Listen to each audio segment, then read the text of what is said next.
Anyway, hi kids, how are you? So today, related rates. Related rates. Here's the deal, brah. As we mentioned previously on last time's episode, no, a couple times ago, I briefly mentioned to you, hey, listen, bud, what if you had the volume was pi times the radius squared times height? You get a cylinder. And for some dumb reason, your cylinder is growing. I have no idea why. I just work here, bud. But let's say that your radius is growing. It is growing. There's a change in radius with respect to time. It's, like it's going at 2 meters a second or something. That's a lot, dog. Is that going to affect the volume? It sure is. In fact, literally, if the height was staying constant, then dv dt would be equal to pi times 2r dr dt times h. Now, why did you do that, Groom? It's just similar to implicit differentiation, because literally that's what it is. What we're saying to you is we are saying, hey, listen, bruh, we are saying that that the radius is changing with respect to time. Now, in our case, we didn't say what it was. Wait, yes, I did. It's 0.1 meters per second. All right, there it is. So I know what it is. It's constant. Well, is that going to change? Is the volume going to change? Well, obviously. With respect to time? Obviously. But what is it? How fast is it? I don't know exactly. So here's what I do know. Take the derivative, and I got this. Sweet. So dv dt is going to be equal to, now it's going to be 2 pi, obviously. Now, Groom's going to stick RH here on the end of it, if you don't mind. And we're going to put 0.1 in there. And you're like, Groom, are you saying that R and H matter? Obviously. So if your cylinder was a centimeter tall, and the radius was, I don't know, freaking millimeter, or 0.01001 meters, and it was increasing all of a sudden at 0.1 meters per second, are you going to be getting more volume or less volume than if the thing was 10 meters high and 10 meters in diameter? Well, obviously you're getting more at the bottom when it's huge than when it's not. So you're meaning to tell me that to find this, I not only have to know how fast it's changing, but I also need to know what the radius and height are at that time. Well, in this case, yeah, absolutely. So let's say the radius was 1 meter, and the height was, 1 meter because I'm lazy. And so it would be equal to 2 pi times 0.1 times 1 times 1 would be 0.628 cubic meters per second. That's a lot, by the way. Cubic meter is a ton of volume. Right? It's a ton of volume. You're like, Grim, do another one. Well, I would love to. Let's do one, shall we? Okay. Oh, wait, no. What? Oh, no, shut up. Not that. Listen, bro, we are dumping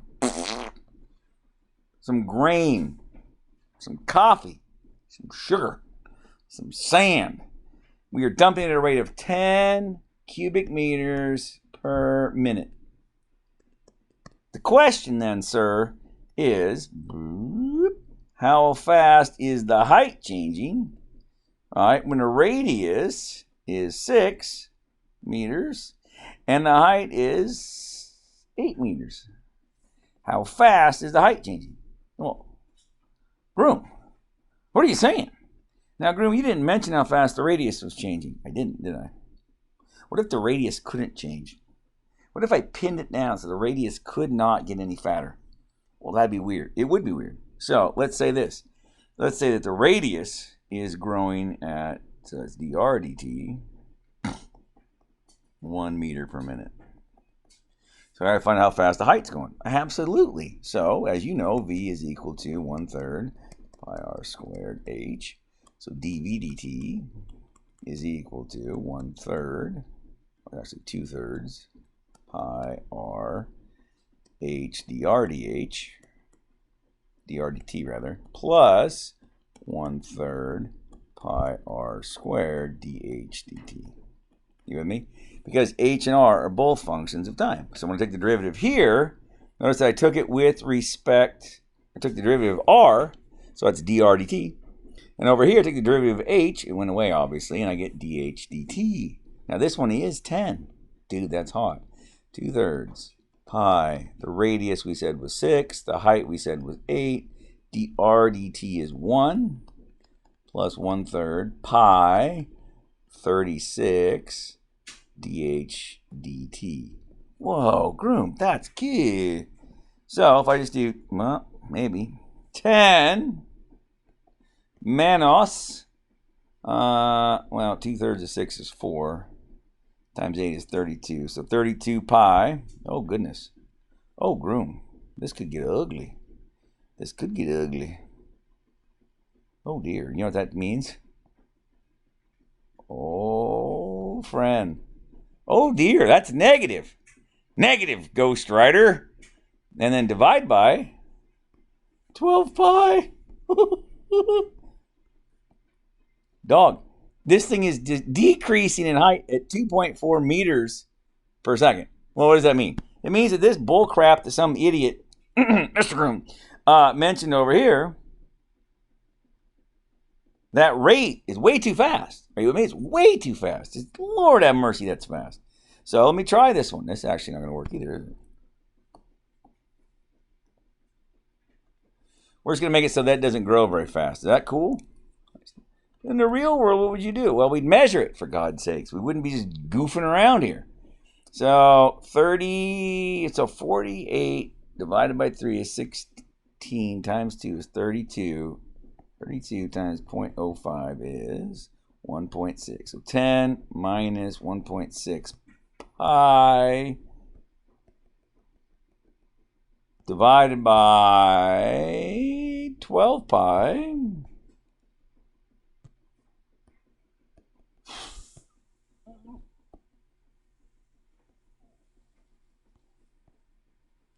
.13, about 13 centimeter, 0.13 meters per minute in height. That's what it says. Does that make sense? That's how fast it's going up. Does that make sense? Like literally, if you were going out at 1 meter, then to get the kind of growth you would need for this thing, because we weren't dumping that much sand on this pile. I mean, that's a lot of sand, but like we weren't dumping that much sand on it. So for that to happen, the actual height would have to be decreasing, which of course makes 0 sense. In the real world, when you're doing a problem like this, you'd be measuring it. You're like, well, it was here, and now it's here, and now it's here. We can get an idea of how fast dH/dt is, what dR/dt is, etc., etc., etc. Not very hard. Here's one of the classics back in the day. The Three Stooges climbing a 13-foot ladder because, you know, obviously. And it's on some, you know, let's say not exactly great footing down here. And so it starts to slide away. And when it slides away, it's going to slide down the house. Make sense? Sweet. So if the base of the ladder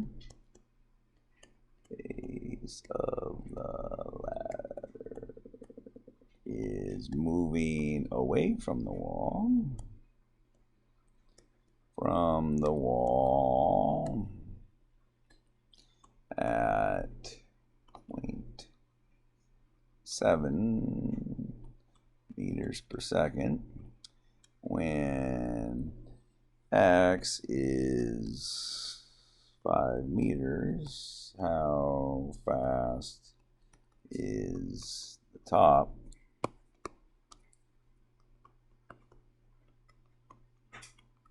coming down the side of the house?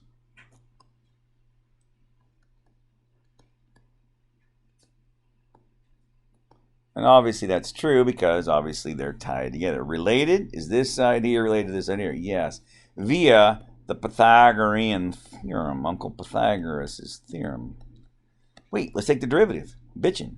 What's the derivative of x squared? It's 2x dx dt plus 2y dy dt is equal to a goose egg, obviously, because the square root, or the derivative of 169, well, it's constant, so it's 0, obviously.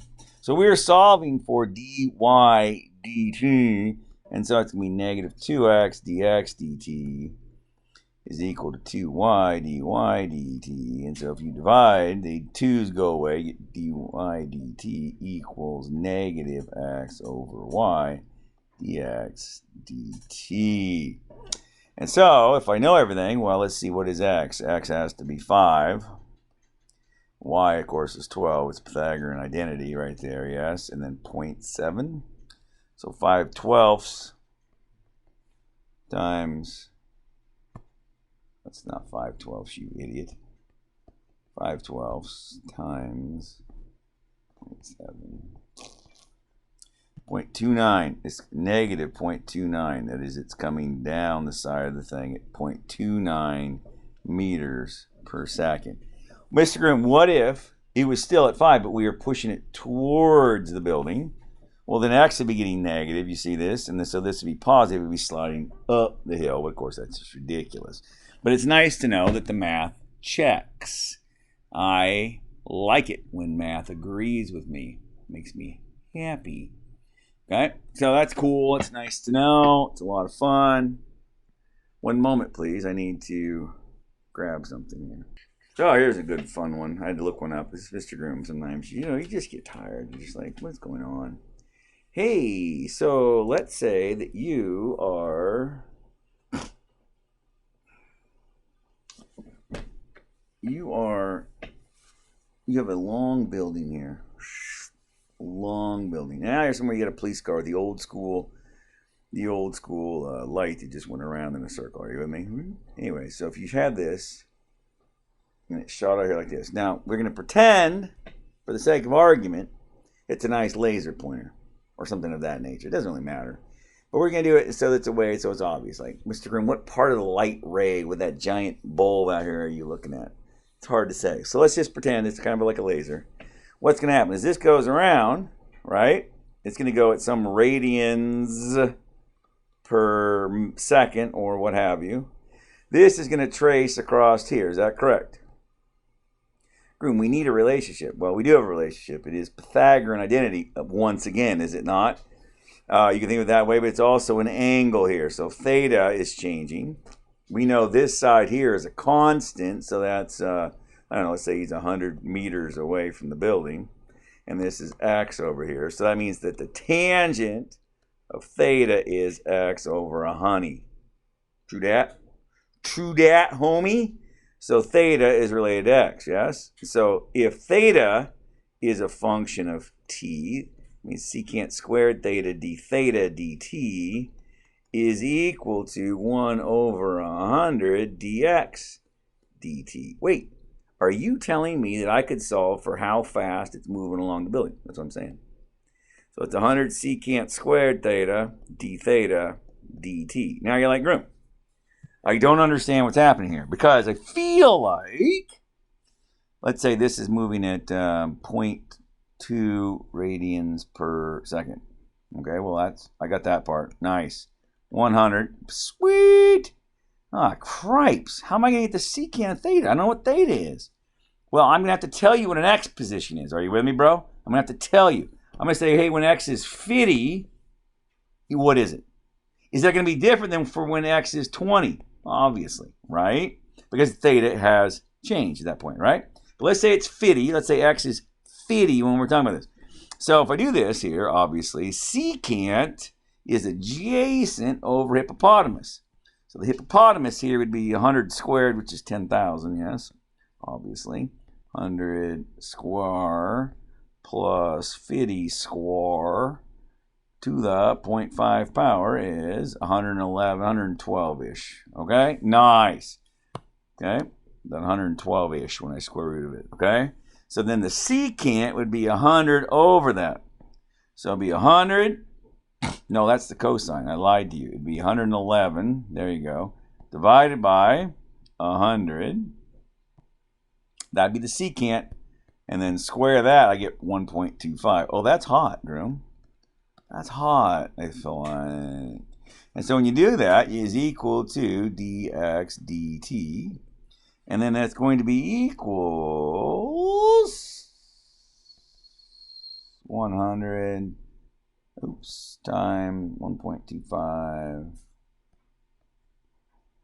Damn it. Stop it!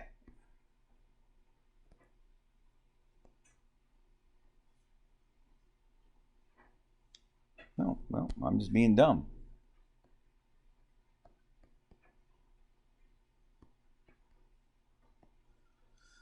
25 meters per second. Question, Groom, is that positive or negative? Well, if x is this distance here, then that's going to be negative.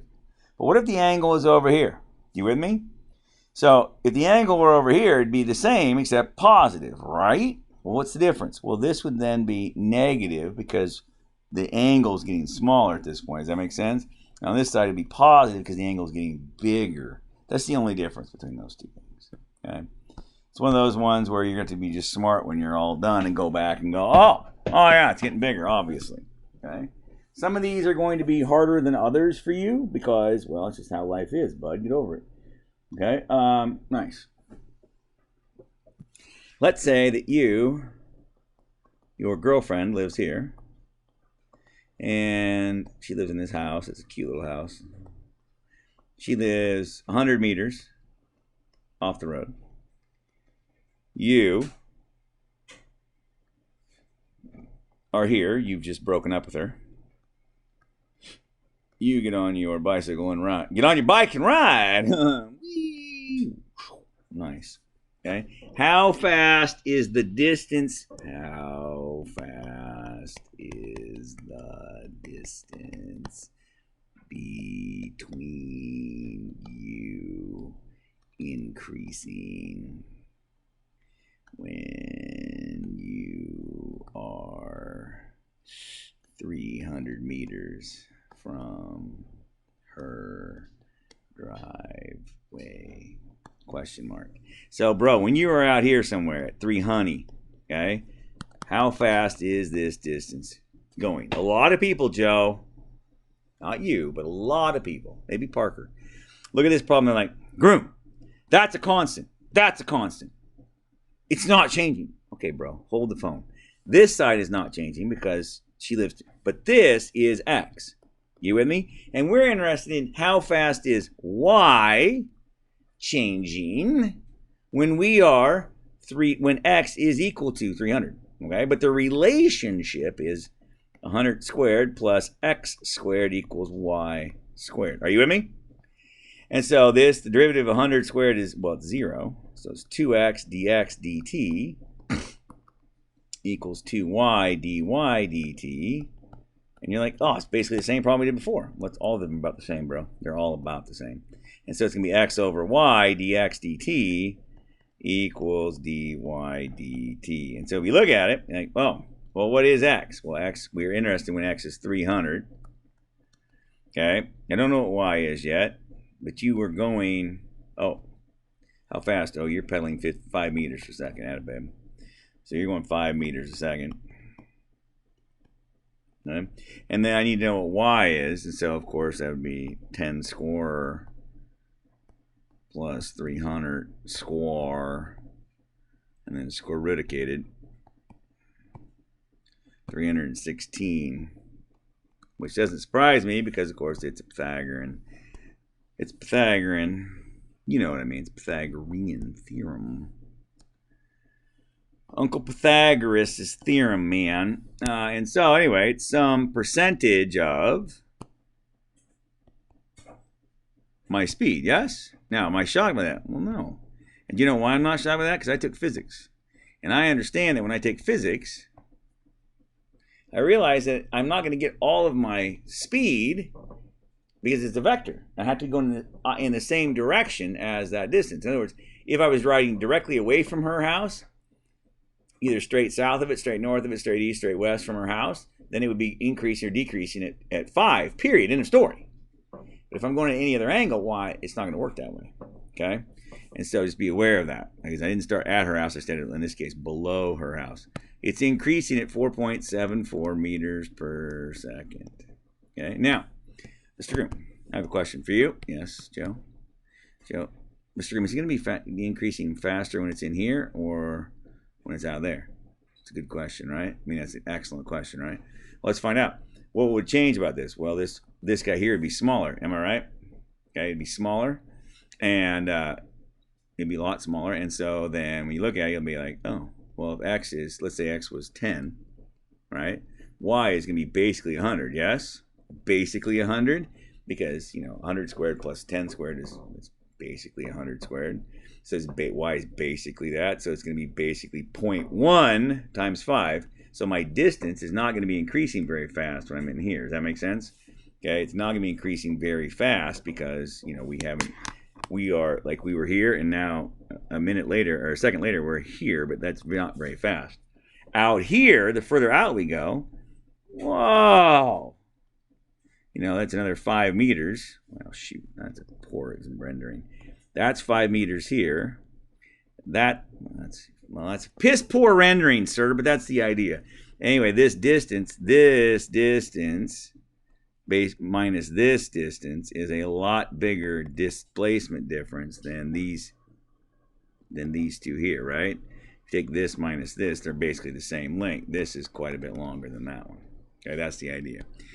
I will ask a question like that on the test. I guarantee it. I guarantee it. Yes, we're going to talk more about this on Wednesday. Keep your shirt on. We got this. Okay, I got you, bud. I got you. Nice.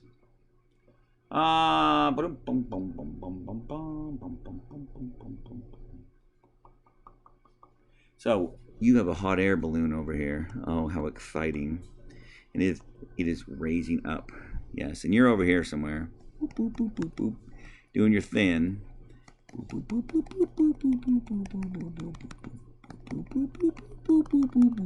Okay, and you're looking at some angle in here, right? And it wants to know. Oh, look at this. Oh dear. Oh dear. Oh dear. Oh dear. Theta is increasing at 0.2 radians per minute. By the way, if it were negative, the balloon's coming down. Same problem, balloon's coming down, which is not great, by the way.